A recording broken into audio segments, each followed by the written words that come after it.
Hola despiertos, bienvenidos a Liberémonos de la Matrix. Conde de Saint-Germain, Marqués de Montferrat, Caballero Schwenning, Príncipe Rákóczi, etc. son los títulos con los que se le conoció a este misterioso personaje de la historia. Aunque no se sabe a ciencia cierta su fecha y lugar de nacimiento exactos, es reconocido por muchos historiadores que muy probablemente el conde de Saint-Germain nació en 1696 en los Cárpatos y era hijo del último rey de Transilvania, Francisco Rákóczi. Su educación fue tan exquisita como singular. Elegante, políglota y amante de todas las artes y las ciencias, se dice que fue iniciado desde muy joven en la soberana Orden de los Caballeros de Malta, donde estudió los arcanos de la alquimia. Su vasto conocimiento parecía no tener límites. Era un sabio de todas y cada una de las disciplinas de su época: medicina, arte, poesía, química, música y mucho más.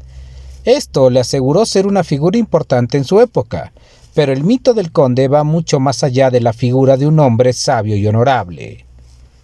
Incansable viajero desde muy temprana edad, se cuenta que ya desde niño se le introdujo en el movimiento francmasón y que tras pasar largas temporadas en la India y en Persia junto al Shah, apareció en la corte francesa como fabricante y diseñador de joyas, momento en el que empezó a construirse su leyenda.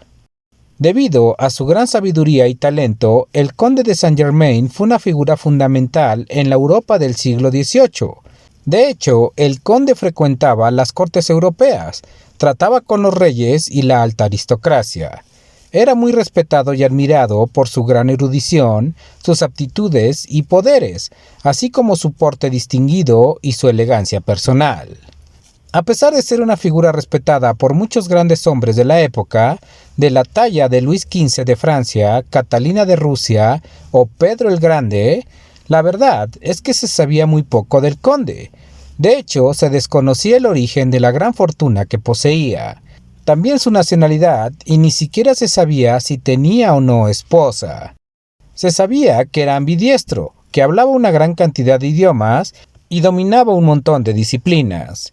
Sin embargo, el conde nunca dejaba que se supiera demasiado sobre él, y de hecho no permanecía demasiado tiempo en un mismo lugar. Falleció, dicen, en 1784, pero según algunos registros históricos, se lo volvió a ver después de ese año, por lo cual se cree que no murió en dicha fecha y algunos incluso dicen que no ha muerto actualmente, que es inmortal. El mito del conde de Saint-Germain nace durante la cena con Madame Pompadour, una anciana condesa que creyó reconocerlo, aunque no podía acabar de entender lo que estaba ocurriendo, ya que ella había conocido al conde de Saint-Germain en la Venecia de 1710.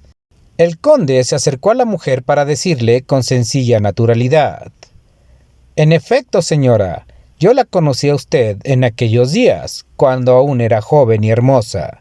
Yo soy muy viejo, debo tener más de 100 años».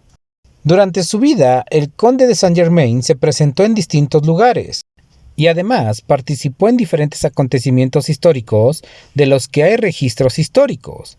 Fue diplomático en 1740 en la corte del rey de Francia. En 1762 fue cómplice de una conspiración para lograr poner a Catalina la Grande en el trono. En 1774 advirtió a Luis XVI y María Antonieta de que una revolución estaba a punto de llegar a Francia. En 1820, la condesa d'Agemar habló con él sobre lo sucedido, lamentando la muerte de ambos. La sombra de este hombre fue un constante hilo conductor en una Europa que empezaba a despertar al mundo en su modernidad. Un personaje que pareció habitar tras cada telón y en cada decisivo acontecimiento. Hay muchos momentos importantes durante la vida del conde de Saint-Germain que han quedado retratados en la historia, y otros momentos acaecidos después de 1784, fecha de su supuesta muerte, en la que el conde sorprendentemente ha vuelto a aparecer. Nació supuestamente en 1696 y para 1758 fue incluido en la corte francesa, con la curiosidad de que para ese entonces debía contar con 62 años. Sin embargo, el conde seguía siendo un joven.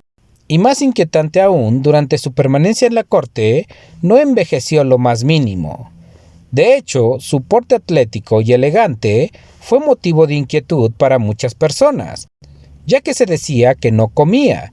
Lo único que bebía era un extraño líquido preparado por él mismo, el cual podía seguramente permitirle desafiar al propio tiempo y a las leyes de la naturaleza. ¿Acaso era adrenocromo?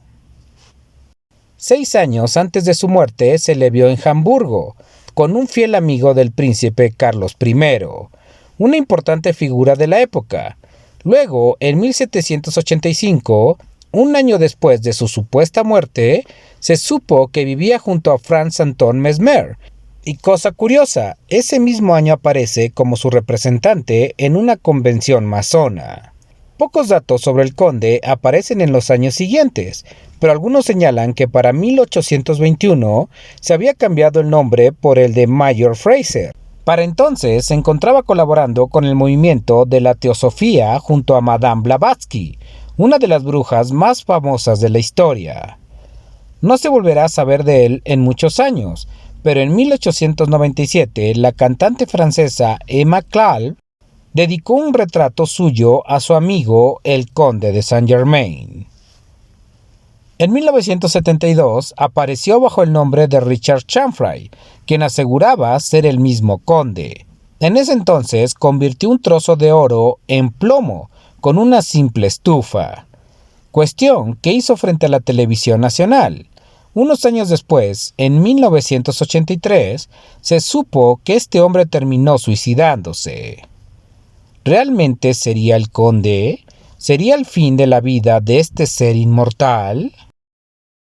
Sin duda, el conde de Saint-Germain poseía conocimientos ocultos de la alquimia, gracias a su iniciación en los caballeros de Malta y la masonería.